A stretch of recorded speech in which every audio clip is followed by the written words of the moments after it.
चलिए बढ़ते हैं अगली खबर की तरफ, जहां बीजेपी विधायक दल ने नेता प्रतिपक्ष जयराम ठाकुर के नेतृत्व में हिमाचल प्रदेश विधानसभा अध्यक्ष कुलदीप ठानिया से मुलाकात की और अलग अलग मुद्दों को उनके सामने रखा। वहीं इसको लेकर नेता प्रतिपक्ष जयराम ठाकुर ने बताया कि प्रदेश की आर्थिक स्थिति पर नियम 67 के तहत नोटिस दिया था, जिसे अस्वीकार किया गया है। विधानसभा अध्यक्ष ने आश्वासन दिया था कि नियम 130 के अंतर्गत चर्चा लाई जाएगी।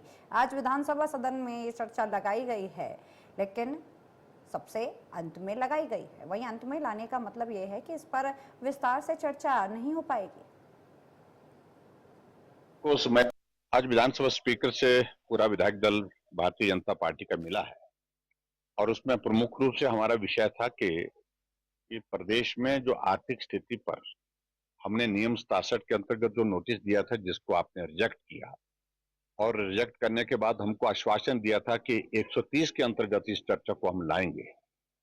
आज वो चर्चा लगाई है, लेकिन सबसे लास्ट में लगाई है और लास्ट में लगाने का मतलब है कि उस पर चर्चा विस्तार से नहीं हो पाएगी। बहुत सारे सदस्य पे बोलना चाहते हैं और ये विषय बहुत बड़ा विषय है और गंभीर विषय है। जब कर्मचारियों को समय पर सैलरी नहीं मिल पाई, जब पेंशनर्स को पेंशन नहीं मिल पाई, ये आज तक की स्थिति प्रदेश की इस तरह की रही नहीं।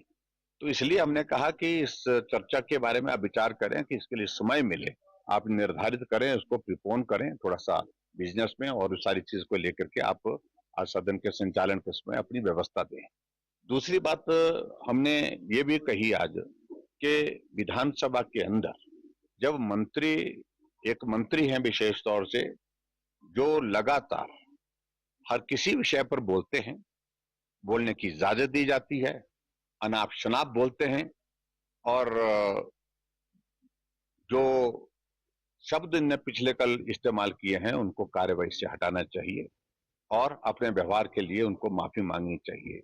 इन सारी चीजों को सुनिश्चित करने के लिए अध्यक्ष महोदय के सामने हमने